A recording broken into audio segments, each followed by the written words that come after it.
Trevor Lawrence signs a 5-year deal with the Jacksonville Jaguars for $275 million, and $200 million of that is guaranteed. The annual average value of the contract is $55 million per year, which ties him for first in the league with Joe Burrow.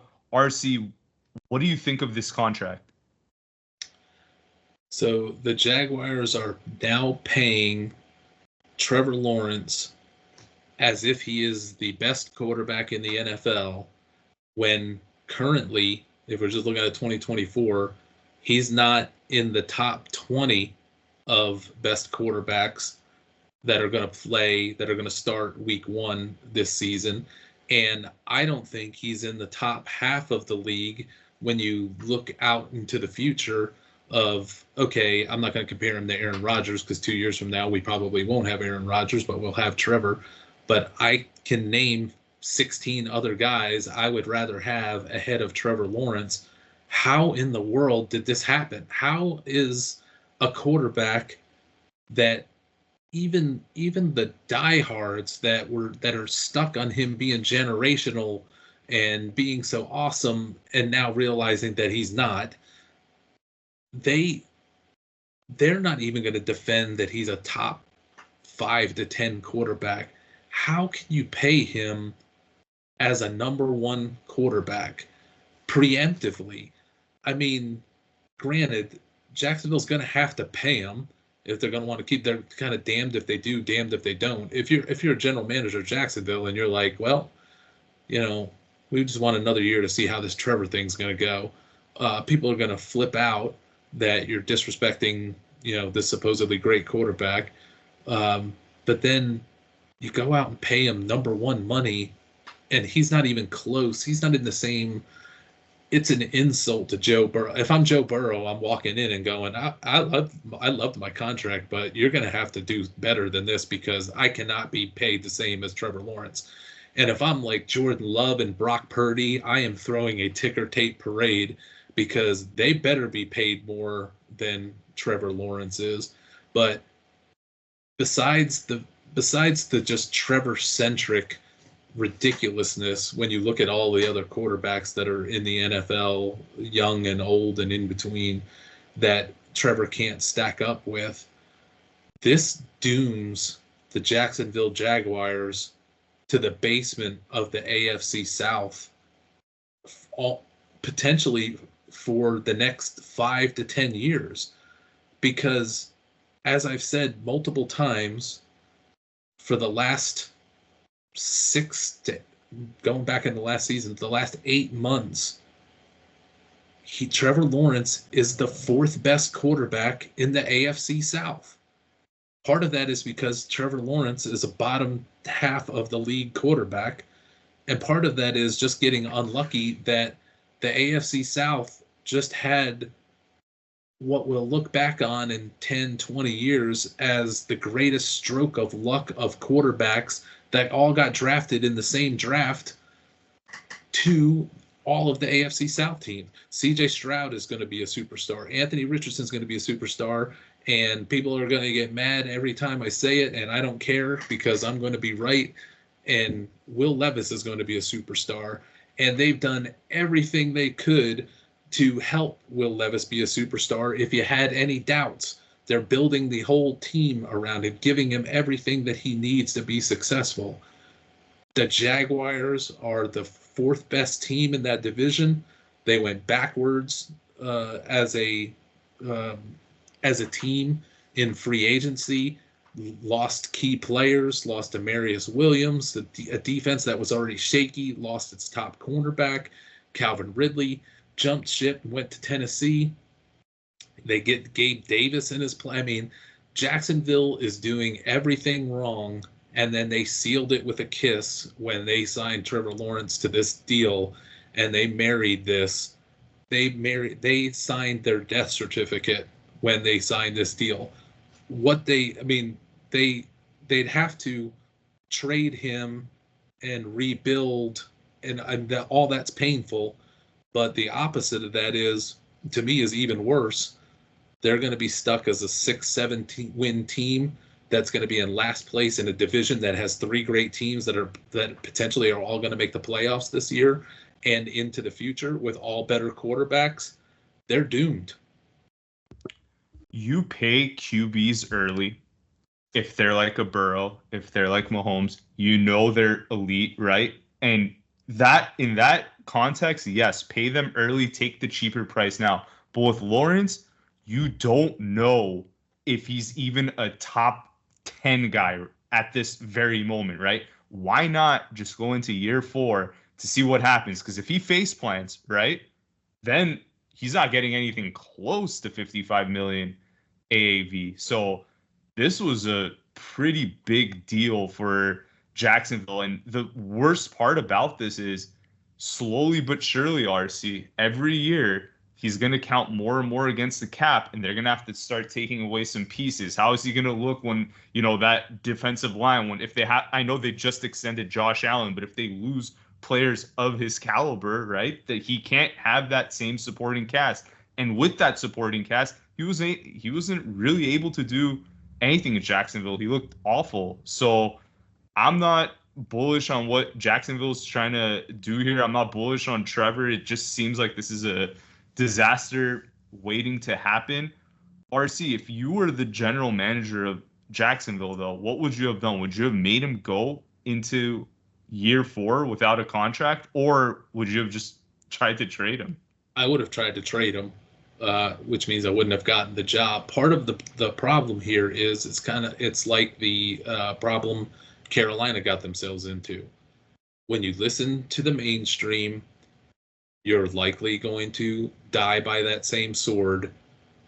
They couldn't have been more wrong about Bryce Young, and in reality, they couldn't have been more wrong about Trevor Lawrence. Trevor Lawrence is not bad. I'm not saying, this guy is Bryce Young bad. This guy doesn't even deserve to be in the league.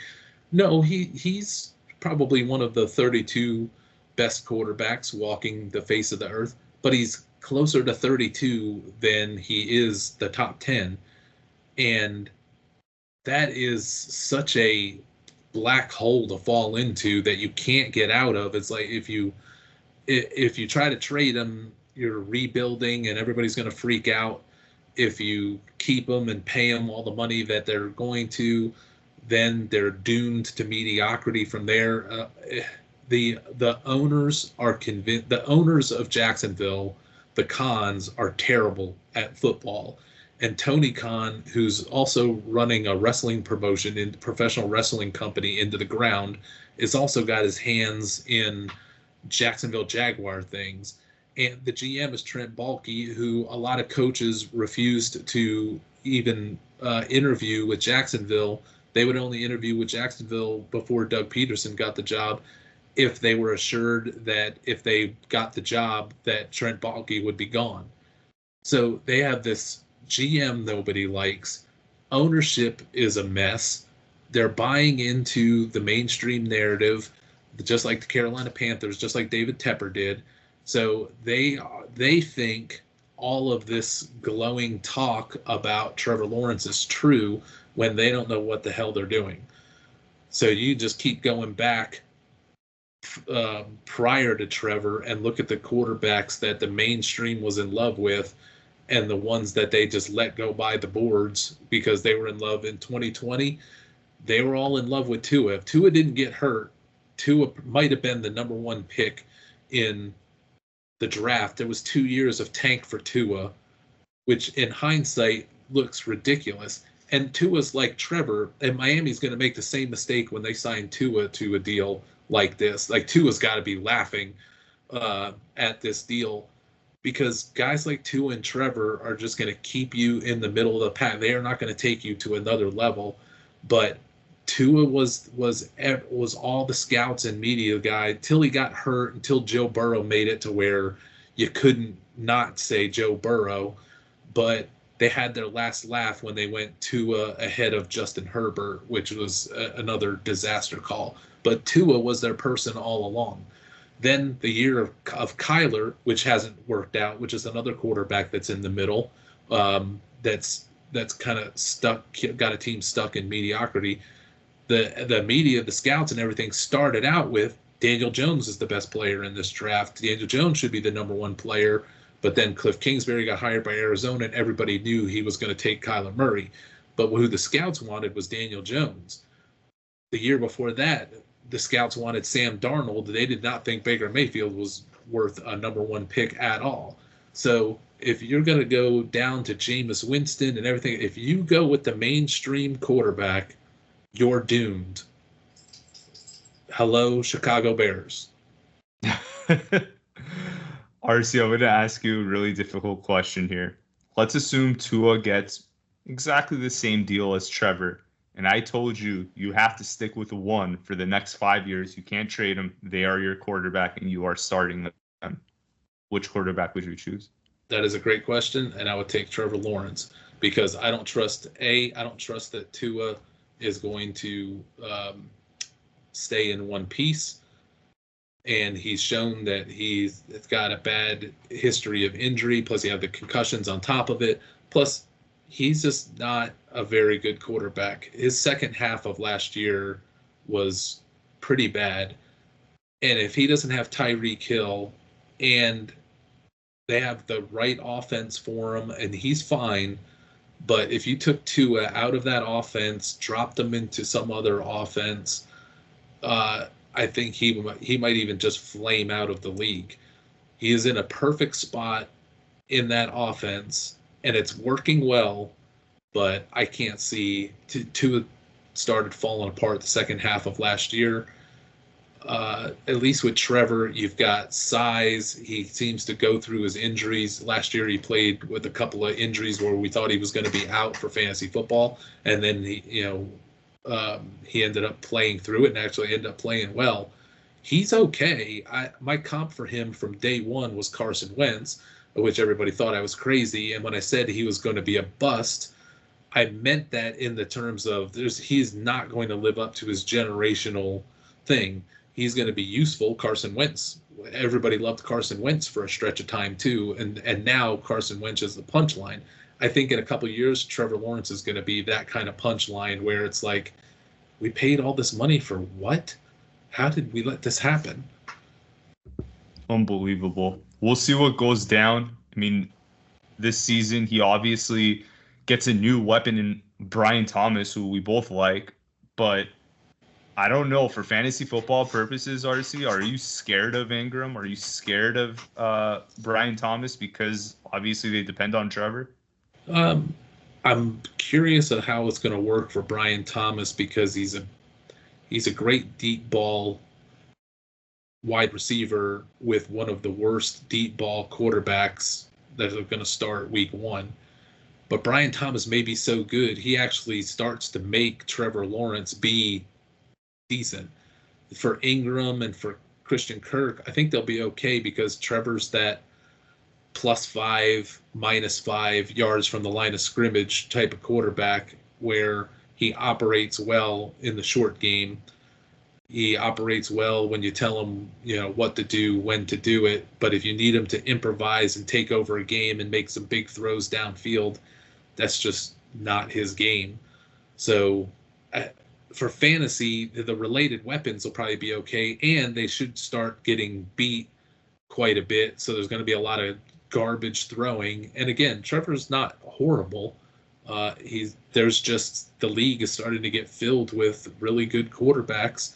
And you think of guys like Jordan Love and Brock Purdy who are going to have contracts coming up. I mean, look at Jordan Love, who is due now. If I'm Jordan Love, I am not attending one more Green Bay meeting or practice until I make at least one more dollar than Trevor Lawrence's deal.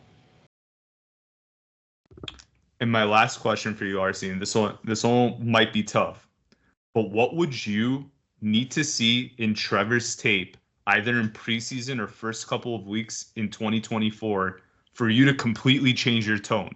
And I'm talking about, let's think back to Josh Allen, right? His rookie year was terrible. And second year, he comes back and we're just like, whoa, what happened to this guy in the offseason?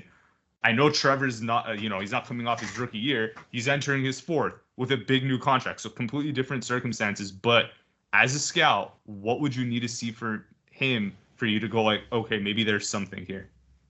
he'd have to whip it around the field 10, 15 yards and beyond with a look that I could only say I know it when I see it, but I don't know that I could describe it to anybody. But I know it when I see it, and I haven't seen it with Trevor Lawrence. You didn't see it with Josh Allen early because everything was 200 miles an hour and 200 feet over everybody's head or 200 feet to the left. Then all of a sudden in year 3, he was like a homing device dropping 30 and 50-yard bombs on the money to receivers, and then you knew something was different.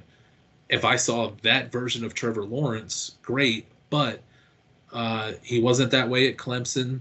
He has not been that way in the pros. I just don't think that's the type of quarterback that he is, that you can just say, hey, go out and win us this game.